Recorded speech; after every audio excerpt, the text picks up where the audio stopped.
മാവേലിക്കര അരുൺകുമാർ ജയിച്ചില്ലേ പിന്നെ ഞങ്ങൾ എന്തിനാ ജീവിക്കുന്നത്? മാവേലിക്കരെ സംബന്ധിച്ച് സാധാരണ എൻ്റെ ഒരു പൾസ് പറയുകയാണെന്നുണ്ടെങ്കിൽ കൊടുക്കുന്ന സുരേഷിനാവാൻ സാധ്യത.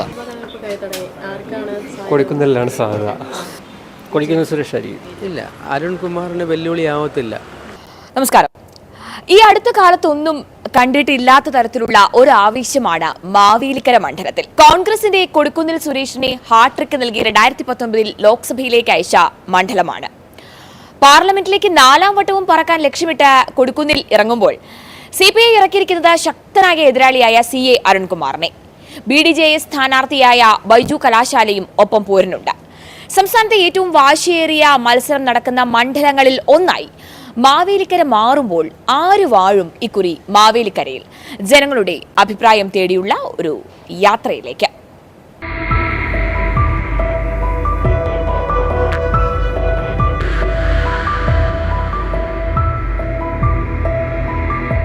നമ്മുടെ ലോക്സഭാ തെരഞ്ഞെടുപ്പ് കഴിഞ്ഞു തുടങ്ങിയല്ലേ? അപ്പോൾ മാവേലിക്കര മണ്ഡലത്തെ വെച്ച് നോക്കുകയാണെങ്കിൽ ആർക്കായിരിക്കും വിജയസാധ്യത തോന്നുന്നത്? മാവേലിക്കരെ സംബന്ധിച്ച് സാധാരണ എൻ്റെ ഒരു പൾസ് പറയുകയാണെന്നുണ്ടെങ്കിൽ കൊടുക്കുന്ന സുരേഷിനാവാൻ സാധ്യത. ത്രികോണ മത്സരമായിട്ടും പ്രതീക്ഷിക്കാം. പക്ഷേ എൻ്റെ ഒരു പൾസ് എനിക്ക് തോന്നുന്നു, കാരണം ഒരു സീനിയർ ഒരു വ്യക്തിയാണ്, തീർച്ചയായിട്ടും പുള്ളിക്കാവാൻ സാധ്യത. ഞാൻ രാഷ്ട്രീയപരമായിട്ടല്ല പറഞ്ഞത്, പേഴ്സണലി പറയുന്നതാണ്. 2 MLA രാജേഷും അരുൺകുമാർ MS അരുൺകുമാർ വന്നുകൊണ്ടായി മാവേലിക്കര പുരവാരം വേണ്ട റോഡങ്ങോട്ട് കടങ്ങോട്ട് പണിയാൻ പോവുക. അതാണ് മാവേലിക്കര. UDP ഇവിടെ ഒന്നും ചെയ്തിട്ടില്ല. അതുകൊണ്ടല്ലയോ കേന്ദ്രം പോലും ഭരിക്കാതിരിക്കുന്നത്. UDP BJPക്കാർ ഭരിച്ചുകൊണ്ടിരിക്കുക. അവർ ഭരിക്കട്ടെ, നമുക്ക് സന്തോഷമാണ്. അവർ ഭരിക്കണം. മാവേലിക്കര അരുൺകുമാർ ജയിച്ചില്ലേ പിന്നെ ഞങ്ങൾ എന്തിനാ ജീവിക്കുന്നത്? എൻ്റെ മോളെ ജയിക്കും. നിങ്ങളൊക്കെ കുഞ്ഞുങ്ങളാണ്, അത് ഇനി വളർന്ന് വരിക. അതുപോലെ അവനും പയ്യനാണ്, അവൻ വളരട്ടെ. കൊടിക്കുന്നിൽ എത്രയോ വർഷം കൊണ്ട് നിൽക്കുന്നത്, ഇവെല്ലാം ചെയ്യുന്നുണ്ട്. അധികാരത്തിന് വേണ്ടി മാത്രം നിൽക്കുന്ന ഒരു കക്ഷിയാണ്. കൊടിക്കുന്നിലാണ് സാധ്യത. അല്ല, അത് വേറൊരു ഓപ്ഷൻ ഓൾട്ടർനേറ്റീവായിട്ട് അവിടെ കാണാനില്ലാത്തത് കൊണ്ട് മാത്രമാണ്, അല്ലാതെ വേറെ പ്രത്യേകിച്ചൊന്നും പറയാനില്ല. ഒരു ഗണേഷ് ഇവിടുന്ന് മുന്നണി മാറിയത് പിന്നീട് ഇവിടെ വികസനം ഒന്നും നടന്നിട്ടില്ല. അതിന് മുമ്പ് പുള്ളിക്കാരൻ പല കാര്യങ്ങളും ഇവിടെ കൊണ്ടുവന്നിട്ടുണ്ട്, അതിനുശേഷം ഇവിടെ ഒന്നും കൊണ്ടുവന്നിട്ടില്ല.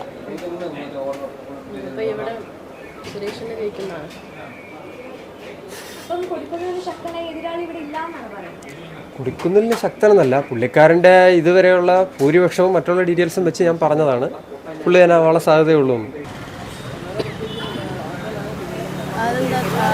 BJP ജയിക്കില്ല, ചേട്ടൻ തന്നെ, ചേട്ടൻ BJPക്കാരനാണെന്ന് പറയുന്നു.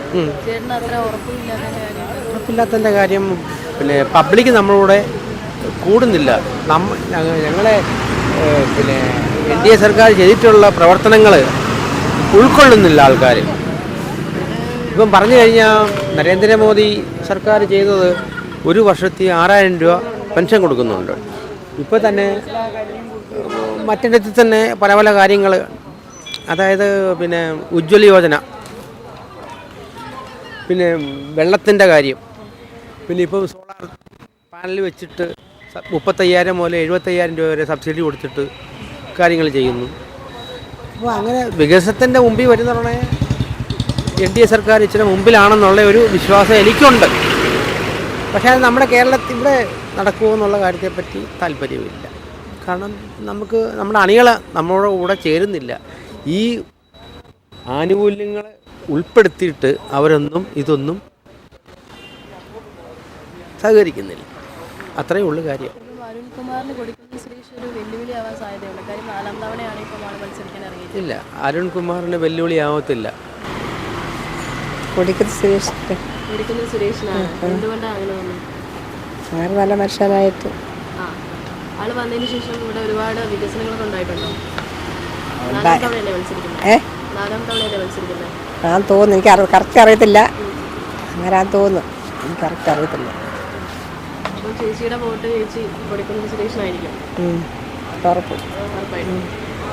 ഇവിടെ ലോക്സഭാ തെരഞ്ഞെടുപ്പ് ആയി തുടങ്ങിയില്ലേ? ഇവിടെ മാവേലിക്കര മണ്ഡലത്തിൽ വെച്ച് നോക്കുകയാണെങ്കിൽ ആർക്കാണ്? കൊടിക്കുന്ന സുരേഷ് ആയിരിക്കും. എന്തുകൊണ്ടാണ്? നിലവിലെ MP പിന്നെ പേരുണ്ട്, അതുകൊണ്ട്. ആള് 4ാം തവണയല്ലേ മത്സരിക്കുന്നത്? അത് തന്നെ.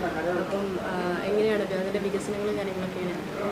കുഴപ്പമില്ലാതെ കാര്യങ്ങളൊക്കെ ചെയ്യുന്നുണ്ട്, അത്യാവശ്യം ആൾക്കാരുടെ ഇടയിലൊക്കെ പ്രവർത്തിക്കുന്നുണ്ട്. അപ്പോൾ ചേട്ടൻ്റെ വോട്ട് ചേട്ടൻ സുരേഷിനായിരിക്കും.